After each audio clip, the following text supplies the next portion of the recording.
Direct News TV. March 13, 2024. Who are Haiti's gangs and what do they want? All you need to know. Haitian armed groups have dominated global headlines in recent weeks, as gunmen attack police stations, prisons, and other institutions in the capital of Port-au-Prince, effectively paralyzing the city. But the power of these gangs has long rocked daily life and politics in Haiti, plunging the country into a years-long crisis. The latest example came this week, as Prime Minister Ariel Henry announced he would resign his post once a transitional presidential council is established and a successor chosen. His announcement came amid pressure from both the international community and gang leaders, who warned that the Caribbean nation could face civil war if Henry, an unelected official, did not step down. Henry's planned departure, however, has done little to temper the grip of the gangs, which control around 80% of Port-au-Prince. They have also promised to oppose any outside intervention in Haiti's affairs. That includes an effort backed by the United Nations to send a multinational armed force, led by Kenya, to Haiti to help the national police respond to the widespread violence and unrest. But who exactly are Haiti's armed gangs? How do the gangs function, and what do they want? And ultimately, how can and should the country handle them? Here's what you need to know. Who are Haiti's armed gangs? There are believed to be about 200 armed gangs operating in Haiti, about half of which have a presence in Port-au-Prince. In the capital, there are two major gang coalitions. The first, the G9 Family and Allies Alliance, or simply G9, is led by Jimmy Barbecue Cherizier, a former Haitian police officer who is under UN and United States sanctions for his involvement in Haiti's violence. The second is GPEP, led by Gabriel Jean-Pierre, also known as T.I. Gabriel. He was the leader of a gang called Nan Brooklyn before the creation of GPEP, which has been based in Port-au-Prince's impoverished Site-Soleil district. G9 and GPEP have been rivals for years, battling for control of neighborhoods in Port-au-Prince. Both groups have been accused of mass killings and sexual violence in areas under their authority, as well as in districts they want to take over. But Cherizier has said that the two groups reached a pact late last year dubbed Vivre Ensemble, or Live Together in Haitian Creole, to cooperate and oust Henry, the Prime Minister. We are not sure how much this dynamic will last, said Mariano de Alba, senior advisor at the International Crisis Group. But they formed a joint alliance in September 2023, basically trying to respond to the possibility that a multinational security mission was going to be deployed to Haiti, and they wanted to prevent that. Where did the gangs come from? For decades, Haiti's gangs have been closely associated with politicians, political parties, businessmen, or other so-called elites in the country. G9, for example, has been linked to the Parti Haitien Tétkale, PHTK, the political party of former President Jovenel Moïse, who was assassinated in July 2021. Moïse chose Henry for the prime minister post shortly before he was killed. For its part, GPEP has been associated with Haitian opposition parties. When did the gang violence start? Most experts trace the phenomenon back to the era of Haiti's former president François Papa Doc Duvalier and his son, Jean-Claude Baby Doc Duvalier, whose combined dictatorship lasted 29 years. The Duvaliers established and used a paramilitary group, the widely feared Tontons Macoutes, to stamp out opposition to their rule.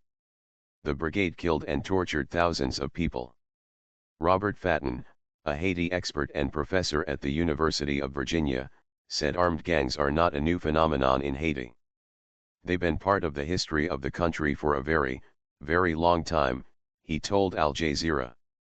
But Fatten explained that the armed groups in Haiti today are different. How so? They have better weapons than before and have reached a new level of sophistication in their attacks, Fatten noted. For example, drones were reportedly used when gunmen stormed two Port-au-Prince prisons in early March, part of the latest round of violence. Fatten also explained that the armed groups were, until fairly recently, beholden to politicians, political parties, and businessmen. Those individuals could control them, Fatten said. But that is no longer the case. They are a force unto themselves, Fatten said. That means they can essentially dictate to certain politicians or to many politicians, as it were, what they ought to do or what they can do. How did the gangs become autonomous? They've been able to amass much more money independently of politicians and businessmen, said Fatten.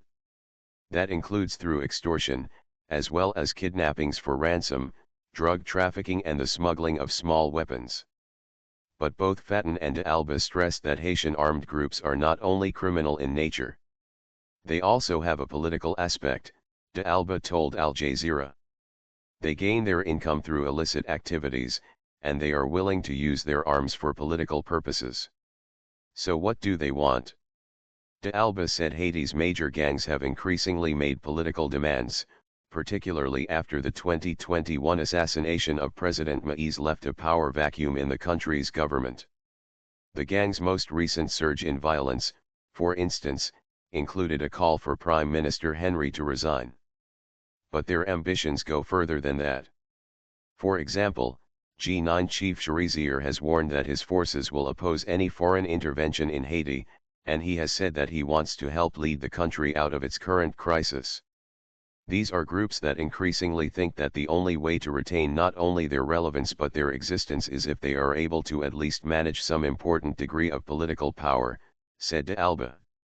Fatten summarized the gang's long-term goals as one of enduring influence in Haiti's leadership. It's not just, let me do what I want in terms of criminal activity. It's more, I want a piece of power. Period. Okay. Knowing all this, how does Haiti go about tackling gang violence? That's the million-dollar question. And while there is no clear answer, most experts agree that you cannot divorce the problem of gang violence in Haiti from the overall political and economic situation. The country is the poorest in Latin America and among the most unequal in terms of wealth distribution. It faces a number of systemic problems, such as high unemployment and a lack of opportunities, that contribute to the power of armed groups. A lot of youngsters and young men have no future, no jobs, no education. They really have no hope. You can understand why some of them join the gangs. That is a structural, social, economic problem, said Fatten. But while addressing those issues will require a long-term vision for the country, Fatten said there is a pressing need to re-establish order right now. Violence has displaced more than 200,000 people in Port-au-Prince, and the Haitian police lack the resources to handle the gangs. The UN's World Food Programme also warned this week that Haiti is on the edge of a devastating hunger crisis. Will the Kenya-led force be deployed? That remains unclear, too. Kenyan officials said on Tuesday that the East African country was pausing the planned security mission to Haiti, in order to wait and see how the political transition plays out. Kenyan President William Ruto said on Wednesday that his country will take leadership of the Haiti mission as soon as the Presidential Council is in place under an agreed process. Haitian groups are in the process of choosing representatives to sit on the Transitional Presidential Council, as set out by the Caribbean Community and Common Market, CARICOM, bloc of nations, in terms established on Monday. The US, the UN and others were also party to those negotiations. The Transitional Council will have 7 voting members, chosen from various Haitian political factions and the private sector, and 2 non-voting observers. It will be tasked with choosing an interim prime minister. U.S. Secretary of State Antony Blinken told reporters on Wednesday afternoon that Washington expects the Transitional Council to be formed in the next couple of days. D'Alba said that while there is a need for a mechanism to strengthen the security situation in Haiti, the gangs are so mixed in within the population that it's going to be really tough for any multinational security mission to actually deal with them only by force.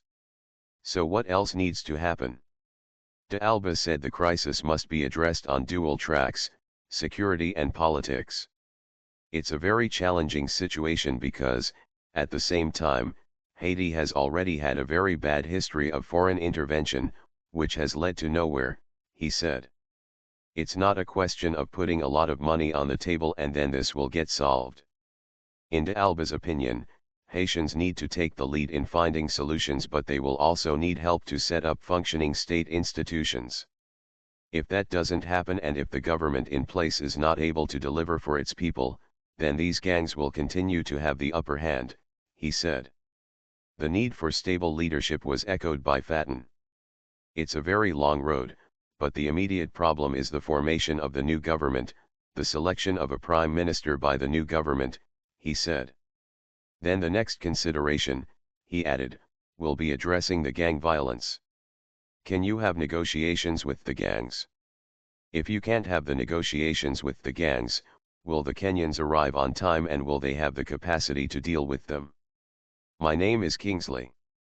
Please like, share, subscribe and hit that notification bell so you can be the first to be notified whenever we post. You won't regret it.